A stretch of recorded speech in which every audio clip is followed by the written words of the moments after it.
नमस्कार मित्रांनो, लग्नानंतर होईलच प्रेम या मालिकेच्या येणाऱ्या पुढील भागात आपल्याला पार्थ आणि काव्या दोघेही वडाची पूजा करताना दिसणार आहे. काव्या पार्थला म्हणते की करू का मी पूजा. आता तेवढ्यात पार्थ हा काव्याला म्हणतो की आता काय 14 जन्मांसाठी मागताय का मला देवाकडे. त्यानंतर पार्थ काव्याला पुढे म्हणतो की तुम्ही माझे विचार ऐकत ऐकत जे आहे ते वडाला 7 फेरे मारून पूर्ण सुद्धा केलेत. तुम्ही पूजा करत असताना मी सुद्धा मनोमन देवाला हात जोडून तुम्हाला माझ्याबरोबर 7 जन्मासाठी मागितले. पार्थ असे म्हणताच काव्याला सुद्धा कळून चुकते की खरंच आपला नवरा जो आहे तो आपल्याला किती मनापासून प्रेम करतो, आपल्यावर किती प्रेम करतो. माझं खरंच चुकतंय का.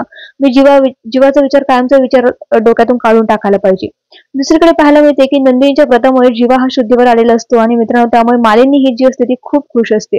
ती नंदीला म्हणते की अगं तुझ्या या व्रतामुळे जीवा जो आहे तो शुद्धीवर आला आहे. तो सारखंच तुझं नाव घेत आहे, जा त्याच्याकडे लवकर. तर मित्रांनो आता खोलीत जाऊन ती पटकन त्याच्या जवळ जाऊन बसते. त्यावेळी जीवा हा नंदिनीला म्हणतो की फार्म हाऊसला जे घडलं ते होतं ते मला माहित आहे का, तुला काय झालं होतं. तेव्हा नंदिनी जीवाला म्हणते की तुम्ही आराम करा प्लीज, मला फार्म हाऊसवरचं काहीच बोलायचं नाहीये.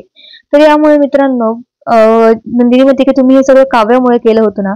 मित्रांनो आता त्याला धक्का बसतो जीवाला असं वाटतं की नंदिनीला सगळं कळलं की काय. मित्रांनो नंदिनीला काहीच माहित नसतं. नंदिनी फक्त असं म्हणत असते की काव्यामुळे तुम्ही हे सगळं केलंय की काय.